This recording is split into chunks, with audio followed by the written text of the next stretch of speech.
Hello everyone, welcome back to my channel. In this video, I would like to share a bag from Mansur Gavriel. It is an Italian brand. I believe the bags are made in Italy. So the brand was really famous for its bucket bag.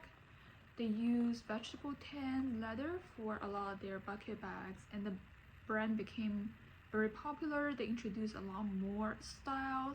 For example, they have tote, they have this bag which is called lady bag. This is the mini version. They also have a bigger version, and the brand is considered maybe mid-tier luxury brand because of its pricing, and a lot of people like the quality of the brand because the leather feels really good.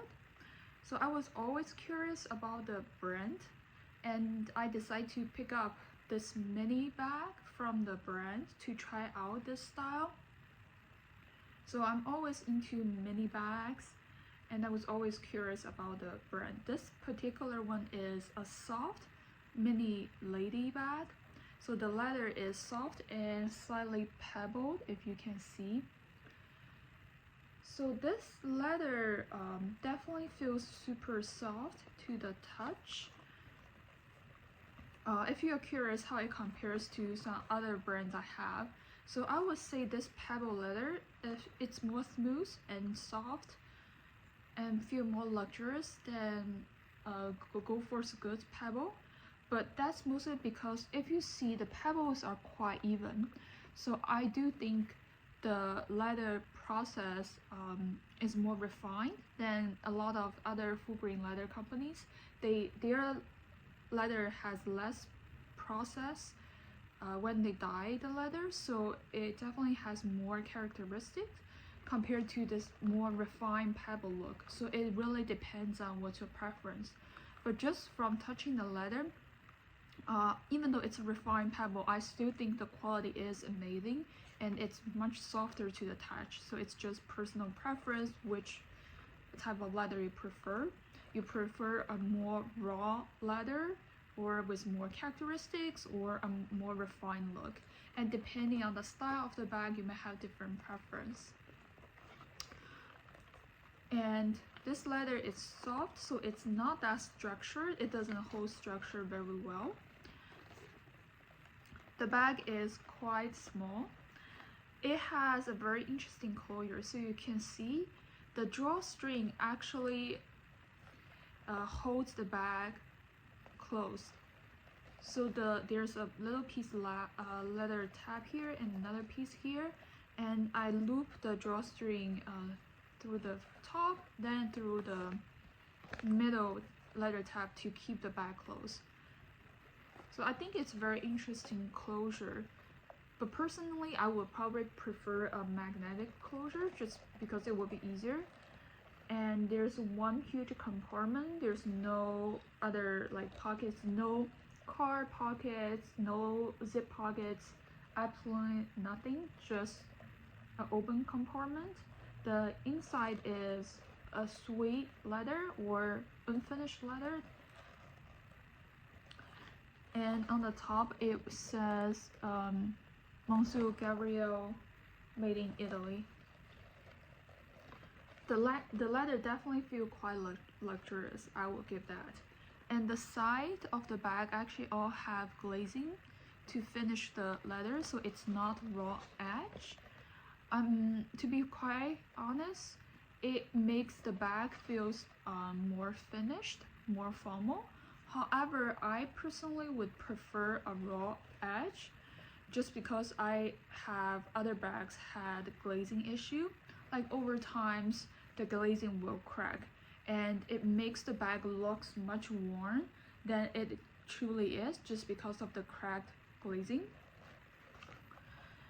And the bag has two D-rings to attach. The crossbody strap came with the bag. It has a tiny top handle as well. You can see all the edges are finished with glazing. The strap is adjustable. The way to adjust the strap is you have to pull the leather out from these little stud. You have to pull the stud out and make adjustment. So it's not that easy to adjust compared to a buckle closure. The bag did come with cotton dust bag, which is a really nice material. So this is how it looks, and let me show you what fits inside. So for the price, this bag retails for $4.95. Like I mentioned, it is a mid-range, kind of on the more luxurious bag, because if you think about it, it's super tiny bag for $4.95. Let me show you what fits inside. So this is a rough tumble glasses case. You can see it will not fit inside the bag. It's much wider than the bag itself.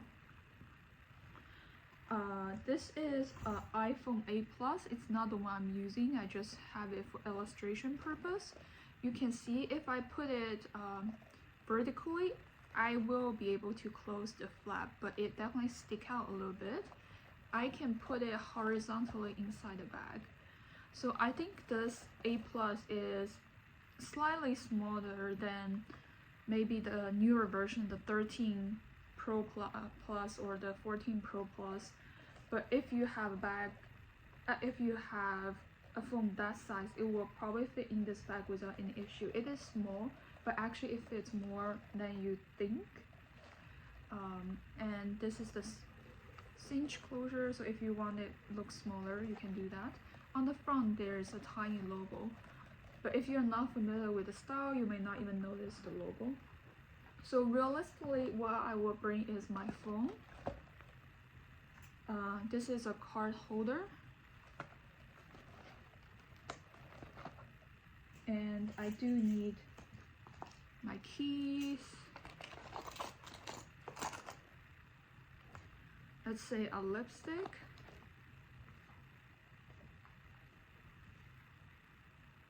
headphone, hand sanitizer. So if I adjust it a little bit, you can kind of see it's about everything I can fit inside. I can definitely fit a pair of sunglasses on top, or I just put the hand sanitizer on top. And once I put everything in, that's about it. So even though it is quite small, it definitely fits all the essentials. So the closure, to me, it's not that easy to do. Like, you have to use both hands, and that's how it looks when it's closed. And with everything I fit in, the weight kind of make the bag tilted forward a little bit. And you can see it doesn't really distort the bag because it is soft, but the flap wouldn't completely cover the like, you can kind of see the leather piece a little bit. You have to pull it to cover it up. So right now I'm at the shortest setting, 5'6". Let me show you how it looks as a crossbody bag.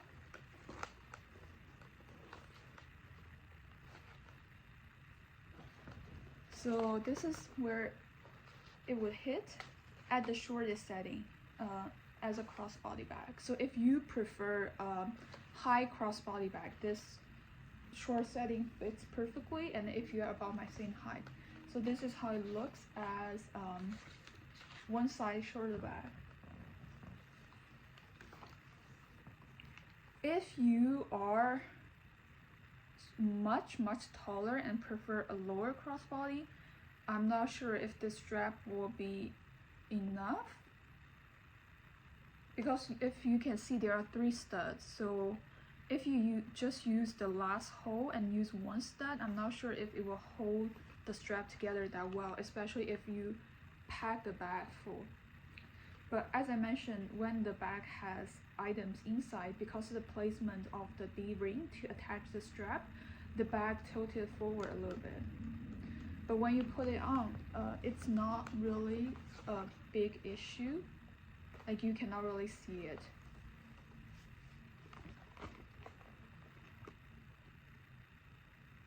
So if you are curious about the bag and wonder what it fits, hope this video is helpful. For the dimension of the bag, I think it's about 9'7" and 3". but I will double check and leave in the information box below. So personally, do I think the bag worth the price? I think $495 is a pretty steep price tag, especially compared to other brands I've tried. So this leather, I do feel like I'm pleasantly surprised, but it didn't beat other lower price tag brands I've tried.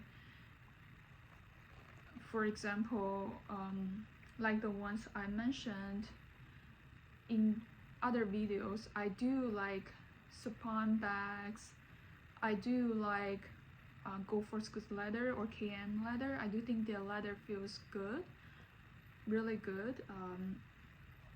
So if you're really interested in the brand and you are curious about the quality, I would think the quality is actually pretty amazing.